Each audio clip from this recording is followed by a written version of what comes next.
Snow white और 7 Bono की कहानी। तो कहानी शुरू करते हैं।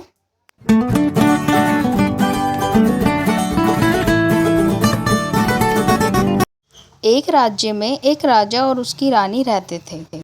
दोनों ही अपनी प्रजा का खूब ध्यान रखते थे, पर उनके पास कोई संतान नहीं थी। एक बार रानी के मन में इच्छा आई कि उसकी एक बेटी हो जो कि सबसे सुंदर और प्यारी हो। कुछ सालों बाद रानी की यह इच्छा पूरी हो गई और उसके घर में एक सुंदर सी बेटी का जन्म हुआ, जिसका नाम उन्होंने स्नो वाइट रखा। पूरे राज्य में खुशियां ही खुशियां थी। कुछ दिनों बाद जब राजा और रानी जंगल में घूमने गए तो एक जादूगरनी ने मौका पाकर रानी को चिड़िया बना दिया। तो राजा को लगा कि रानी की मौत हो गई, जिससे राजा बहुत दुखी था। राजा ने स्नो वाइट की देखभाल और माँ के प्यार के लिए दोबारा शादी की।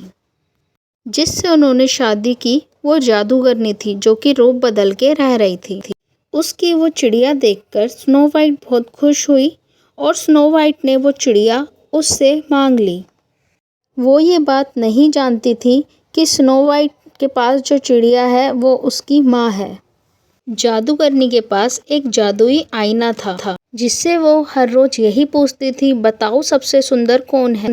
आईना हर बार एक ही जवाब देता कि रानी सबसे सुंदर तो आप हैं, पर आपसे भी सुंदर स्नो वाइट है। यह बात सुनकर जादूगरनी को बहुत गुस्सा आया। उसने यह फैसला लिया कि वो स्नो वाइट को मार डालेगी। उसने अपने मंत्री को कहा कि स्नो वाइट को मार डालो। मंत्री डर गया और उसने स्नो वाइट को सारी बात बताई।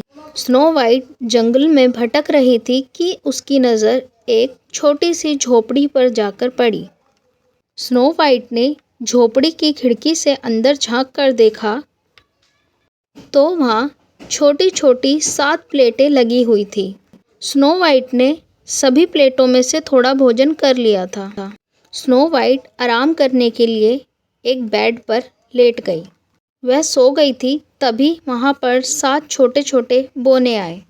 स्नो वाइट की नींद खुली और उसने डरते हुए बोनों को सारी बात बताई।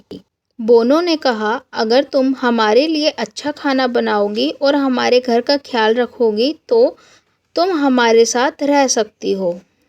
स्नो वाइट ने उसकी बात मान ली और अब सब खुशी खुशी रहने लगे। इधर जादुई आईने ने सारी बात जादूगरनी को बताई और कहा कि स्नो वाइट तो बोनों के साथ उनकी झोपड़ी में रह रही है। यह सुनकर जादूगरनी ने जादू से एक जहरीला सेब बनाया, जिसे खिलाकर वो स्नो वाइट को हमेशा के लिए गहरी नींद में सुलाना चाहती थी। अब जादूगरनी अपना रूप बदलकर स्नो वाइट के पास पहुंची और स्नो वाइट को सेब खरीदने के लिए कहा। स्नो वाइट ने उसे बूढ़ी औरत समझकर सेब खरीद लिया। स्नो वाइट ने जैसे ही सेब को चखा, उसकी तबीयत बहुत खराब हो गई और वो एक गहरी नींद में चली गई। कुछ देर बाद वहाँ बोने आए और स्नो वाइट को पड़ा देख बहुत दुखी हुए। उन्हें लगा स्नो वाइट हमेशा के लिए हमें छोड़कर चली गई है। कुछ देर बाद वहाँ एक राजकुमार आया और स्नो वाइट को और बोनों को देखकर बहुत दुखी हुआ।